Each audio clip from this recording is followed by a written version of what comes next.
The Ace Fest is finally over, but every day new information keeps coming out that makes the event look shadier and shadier. This past Saturday, the Ace family held their first ever Ace Fest at the AV Fair and Event Center in Lancaster, California. The event was described as Disneyland meets Coachella, and as you guys know, it was more like small town meets traveling circus. When the Ace family was promoting their event, they actually used stolen footage from a channel called JMac Films of the San Diego Fair. The San Diego Fair is a pretty big carnival. It actually just happened a few days ago, and they saw a daily average of 46,000 people per day, whereas the Ace Fest had maybe like 2,000, and that's me being generous. All right, here you go. Entire scope of Ace Fest. From the top of the Ferris wheel. So over there, on the other side of the gate, that's Summer of Soul, way over there. So completely separate from here. Ace Fest, Summer of Soul. The Ace family posted their official Ace Fest video yesterday, and according to Catherine, her and Austin met over 10,000 people at their meet and greet alone. Almost 9 o'clock. I think we met like 10,000 people. Baby, we did it. I'm so proud of you. Just for a reference, this is what 10,000 people in a room looks like. Now let's compare it to the Ace Fest. Yeah. Catherine also warned their fans about the negativity that's about to come their way. Also, like, it happens every single year, after every big milestone, after every single event, there's always a downside to it. Obviously, there's more eyes on us, so there's negativity that comes with it, and we're so used to it. I mean, like, this is something that like we know comes with it. I said this in my last video, and I'll say it again. I think the Ace family's biggest issue is how much they over-exaggerate everything and promise things they can't deliver on. If they had said, we're holding a meet and greet with a few rides and games, that would have been fine because that's what it was. It wasn't anything like Disneyland meets Coachella. The fairgrounds were so empty, and you can see it in all the footage that people took from that day. People were getting on rides, and there were maybe like 1 or 2 other people in there with them. It's me, Tiana, and then a father and a daughter riding this. But nobody, look, there's not a single person. Not a single person. It's just us. Hey, buddy, you think you speed it up?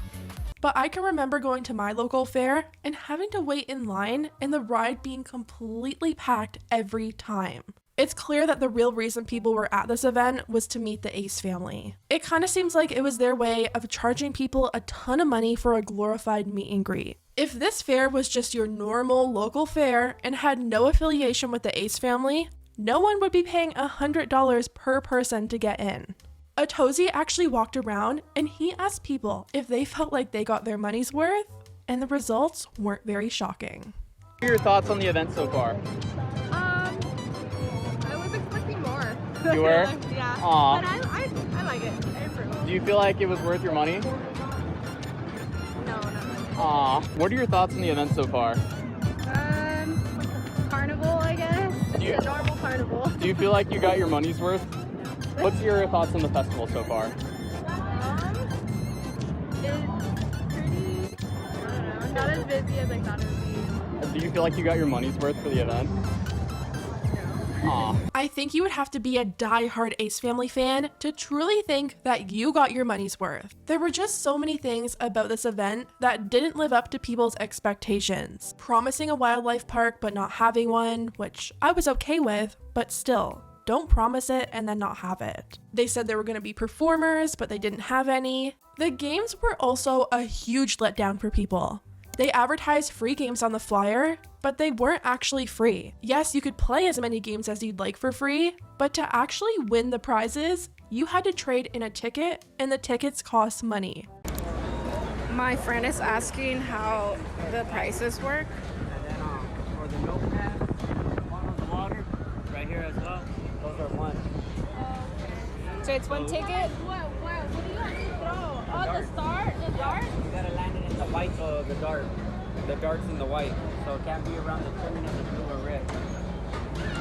Where's the glue? There's no glue on it. Oh, okay. So it got to be inside the So I white. only can touch the white. Yeah, it got to be inside the white only. Well, there's white around it. So many tickets are those? Those are 2 tickets, and you got to make it in the start twice. Wait, where do we get the tickets? I have no idea. People have them, but I just came straight to the back. Oh, So really? I don't know how Okay. people are getting them, if they're buying them, but they're tickets. You can play for free, but to win, it is these kind of tickets. Oh, okay. I'm not using my ticket, are you? No. Want to give it a try? So y'all heard that we have to pay more to buy tickets in order to redeem the prices. The prizes at all the games were their old merch, so I kind of had a feeling that they wouldn't let the merch go for free, even if it was unwanted, unsold crap. It just feels like false advertising. The only reason people play games is to try and win the prizes, especially when it's packed full of Ace Family fans trying to win Ace Family merch. You're not only paying for your ticket, which was like $100 per person, but you're also paying to win prizes for games that were labeled as free. This whole thing just feels a little bit sneaky to me. It's like they did the bare minimum so it couldn't be called a total scam, but it was kind of pushing the lines of false advertisement. Another thing I found really strange was that Austin put Gibbs' face on the balloons for darts. Like, this is a children's event. The fact that he brought his petty, fake internet drama to the Ace Fest to promote his boxing event is just so slimy to me. These little kids don't care about you boxing. It just feels really strange and unneeded for an event that's catered to little kids. We've also learned more information about Rich Lux and Matt Catster being removed from the event. As you guys know from my last video, Rich Lux and Matt Catster bought tickets, they flew in, rented a car, and then drove all the way to Lancaster for the Ace Fest. They were lining up for their tickets, they didn't have any big cameras out, and they definitely weren't causing a scene.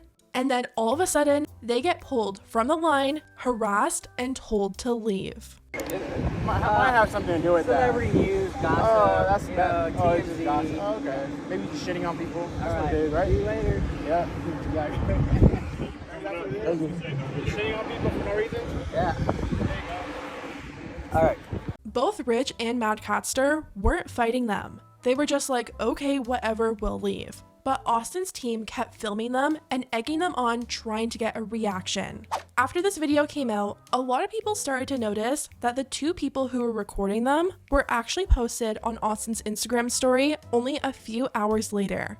It seems like they're Austin's camera people and they were documenting the day for Austin. I'm gonna take a wild guess and say Austin probably told them to record the haters being kicked out for their video. I just don't get why they were targeted over anyone else. There were so many YouTubers in there recording the event. Atozy did a live stream, the H3 crew were in there, Def Noodles brought a camera and a microphone. So why was the focus on Rich Lux and Matt Catster? Rich doesn't even post videos on the Ace family. I'm guessing they were probably on the lookout for Matt Catster, since he's been the one exposing a lot of their lies about the Ace Fest. But that's the thing that I really don't get. If Austin knew that his event was going to be so good and he was going to make all the drama channels eat their words and prove them wrong, why didn't he just invite the drama channels in? Could you imagine if Austin actually messaged the drama channels that were making videos on Ace Fest and he was like, come to the Ace Fest, come for free, and document what you see? If he knew that this event was going to be so good, he would love to see the look on these people's faces when they realize it actually wasn't a scam. But he didn't want the drama channels in there because it definitely wasn't any Disneyland meets Coachella. Like, can you imagine how good it would look on Austin if he actually went up to these drama channels and greeted them and talked to them and maybe even took a picture?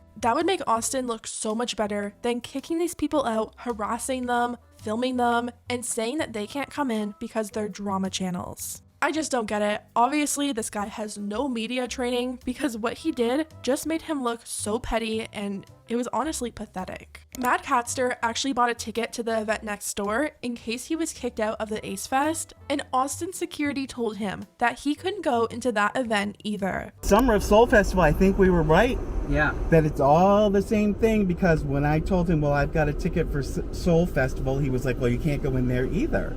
Please tell me how Austin has any say over who attends an event that has absolutely no affiliation with them. I'm pretty sure the event next door was like a music festival with a car show and some performances. They had a huge wall up dividing them from the Ace Fest, so I just don't see what gave the security guard the right to say, no, you can't go into there either. Like, the more that I think of it, it's so insane that they turned away 2 paying customers, didn't give them a valid reason aside from them making drama videos, didn't let them into the other event, and didn't even offer a refund. That wouldn't be okay for any other establishment, so please tell me how Austin McBroom gets away with it. Overall, I think the Ace Fest was a complete mess, but Austin's over on his Instagram story claiming it was a huge success.